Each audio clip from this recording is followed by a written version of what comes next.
Yes, so this is my third novel and my fifth book. And this was a book that I think I let develop gradually and ferment in my mind and unfold slowly on the page.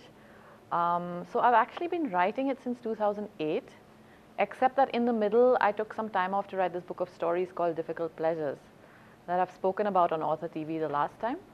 But all the while that I was writing these stories, the plot of this novel and notes for this novel and sketches for this novel was simmering in my mind, and I was trying to put things together.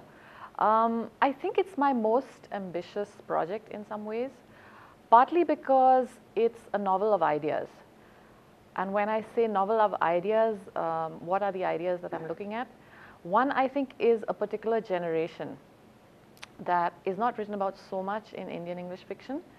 It's the generation sort of in between the Nehruvian generation, which sort of was this socialist, nationalist, nation-building generation, and we're very familiar with their views and we're very familiar with their ideas about the Indian economy, about Indian culture, about what kind of country India should be. And then we have a younger generation today who are well into their 20s, maybe even early 30s today, who represent a very big leap from that generation, because this is the generation that came of age in a liberalized India. And sometimes you feel, encountering this generation, that they actually have very little memory, very little encounter with the country and the culture that the Nehruvian generation inspired. So my character is a woman called Kayanat, and she belongs to an in-between kind of place, because her father belonged to that generation that was inspired by the ideals of Nehru. And if she had children, they would possibly be the MTV generation. So I'm very fascinated by this in-between generation, and my novel, tentatively at the moment, is called The Cosmopolitans, because it's also about what does it mean to live in an Indian city, in an urban culture, and have a sense of yearning, a sense of attraction for, within quotes, the real India. And when I say real India, I mean the India that lives in the villages, the India of a traditional culture, the India that is very different from the India we experience when we live as westernized Indians in our cities. So these are the cosmopolitans, and she is one of them. And her search in the novel is really, like it is for most of my characters and most of my fiction, her identity. Where does she belong?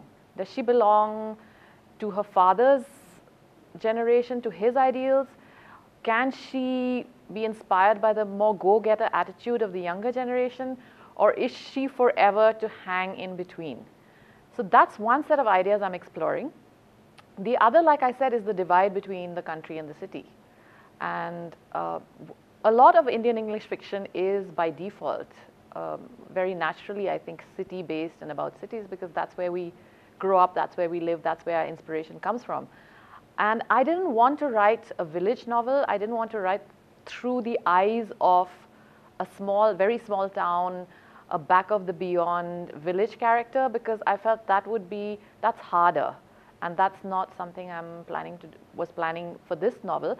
But I love the idea of exploring that small town milieu and the India of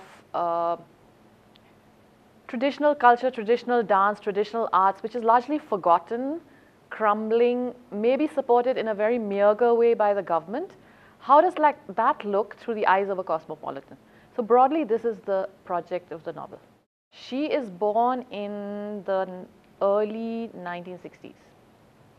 That is, so yeah, and the novel is set roughly now, sort of 2012, 13, 14. So yeah, that's who she is. And her friends, I've got a range of characters around her of different ages. So in her relations with them, you see also representations of these different generations. Of particular interest is a younger character who's of that generation that I described earlier, which, for want of a better term, I'm calling MTV generation.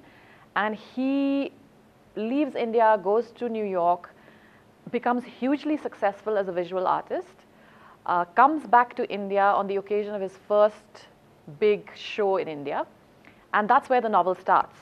There's this woman who knew him when he was much younger. He was just virtually a kid in Bangalore.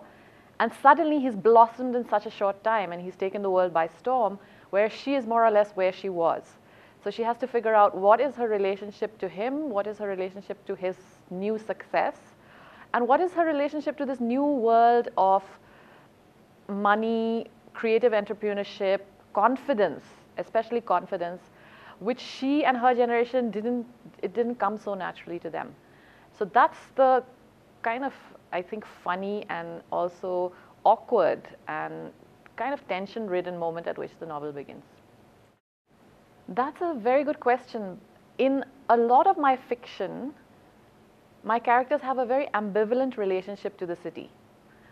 They love the city, but they're also oftentimes in flight from the city. They want to get away. And this could be sometimes physical. They actually make the journey away from the city, maybe to another city, maybe to a relationship that will take them away from that particular place. So I think some of that ambivalence, some of that questioning about the city carries over into this novel. What is different is that Kainat has lived for at least 15 years in Bangalore, and she's seen the city change, and she also has seen the city through the eyes of her father, who also is not a native Bangalorean but settled there. And he was an engineer, and he tried to provide solutions, creative small solutions, not in any large way, to the everyday problems of the city, the problems that create that dystopia that you just mentioned. And so she has all these points of view. She has this dystopian feeling very much, but she also has a great love for the city, inspired by her father and inspired by a knowledge of the city's past. And again, coming back to the title of the novel, she's also inspired by the fact that it's home to so many people, and that it gave her a home. And it gave a lot of her friends a home who are not necessarily native to the city. So that's another layer to the novel. It is also a novel about people who come to Bangalore, make a home there, and in different ways have to find their place in it, and negotiate their way through it and articulate their relationship to it. Shillong was a very small town that is now trying disastrously to become a big city.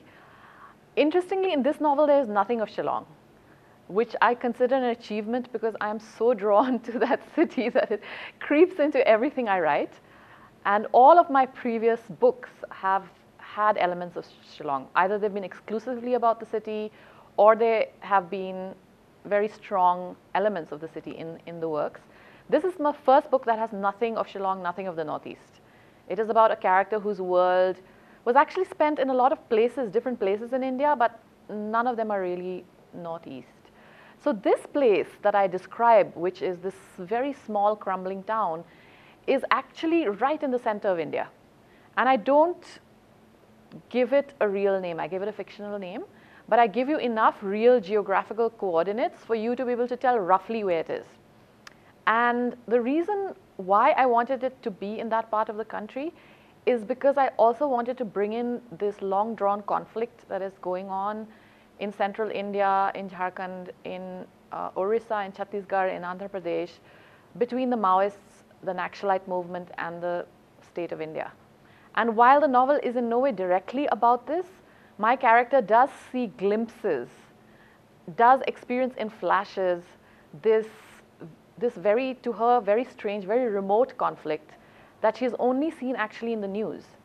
So the novel then also becomes a question of how do we relate to things that we have never directly experienced, that are just news to us, but that are happening right there, in a way, just in our neighborhood, on our doorstep, a few hundred kilometers away. But we've never actually encountered anybody who's been displaced by Naxalite violence, who's been displaced by government atrocity.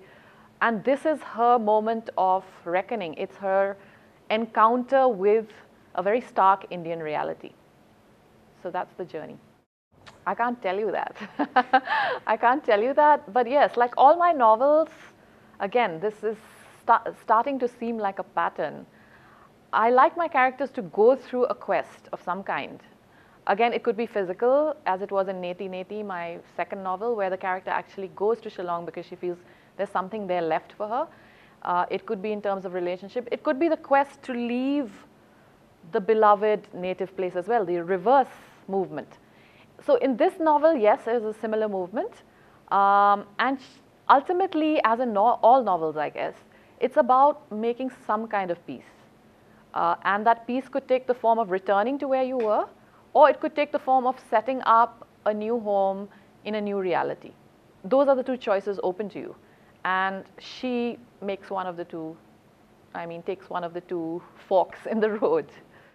It is at the moment with my agent, so I'm waiting to hear what he thinks of it. Okay. I don't even know if it will be published, but hopefully it will.